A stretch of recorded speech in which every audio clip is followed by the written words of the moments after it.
jobbat som gruppchefproduktion här i Sollefteå. Jag har fått äran att dela upp priset till den elev på naturbruk som utvecklas mest under studietiden.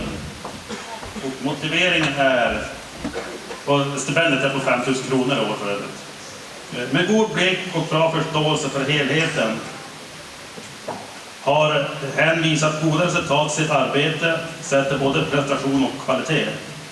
Och den jag vill ska komma upp på scen är Algot Sjölin.